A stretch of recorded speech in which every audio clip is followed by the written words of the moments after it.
Orang India sangat aneh, yang lain bahkan tidak membuang batok kelapa tepat waktu, namun orang India mengumpulkan batok kelapa.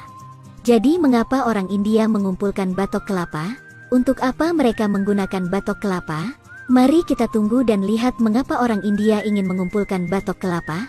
Anda mungkin sudah tahu bahwa 3 negara dengan produksi kelapa tertinggi di dunia masing-masing adalah Indonesia, Filipina, dan India. Pada tahun 2018 saja, ketiga negara ini memiliki perdagangan kelapa sebesar lebih dari 70% kelapa dunia. Di mana, di India saja, hasil tahunan telah melebihi 1 juta ton, terhitung sekitar 1/6 dari produksi dunia. Meski produksi kelapa India sangat tinggi, volume ekspornya sangat kecil. Menurut statistik perdagangan kelapa global pada tahun 2020, negara-negara yang paling banyak mengekspor kelapa kering dan segar adalah Indonesia, Filipina, Thailand, Vietnam, dan Sri Lanka. India merupakan produsen kelapa terbesar ketiga di dunia namun belum masuk dalam 5 besar negara pengekspor kelapa. Jadi kemana perginya kelapa dalam jumlah besar itu?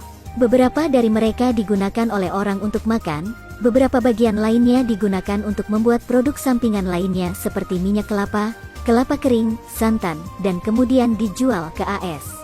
Kelapa yang diolah secara lokal adalah salah satu penyebab munculnya beberapa masalah serius, yaitu setiap tahun ada sejumlah besar tempurung kelapa setelah produksi yang sangat besar.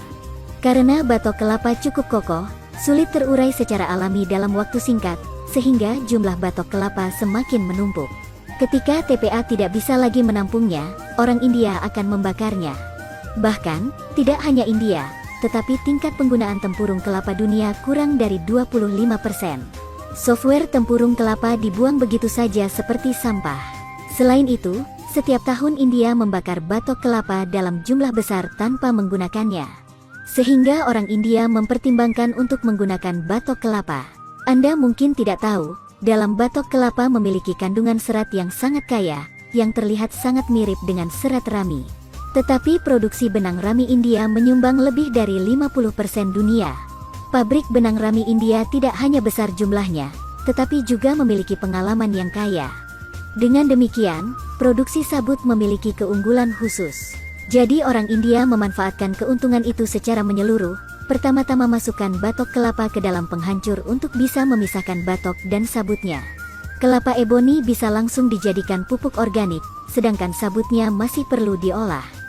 Tergantung pada permintaan pasar, sabut akan diproses secara berbeda. Beberapa orang akan mengolah sabut menjadi tali. Karena sifat sabut cukup tahan lama, tali juga bisa diganti dengan goni. Tentu saja, tali mentah ini juga dapat diolah lebih lanjut menjadi karung dan digunakan untuk melapisi jalan tanah untuk perbaikan jalan. Tentu saja, ada juga metode pengolahan lain seperti mencampur sabut kelapa dan karet menjadi satu. Setelah ditekan di bawah kompresor roll, kasur bisa diproduksi. Di India, ada banyak jenis produk yang terbuat dari batok kelapa. Menurut statistik, saat ini produk olahan dari tempurung kelapa secara global sebagian besar dikemas oleh India dan Sri Lanka. Produksi produk berbahan dasar batok kelapa kedua negara ini menyumbang lebih dari 90% dunia. Jika ada yang punya pendapat tentang produk dari batok kelapa kedua negara ini, beritahu saya di komentar. Sampai jumpa di video selanjutnya.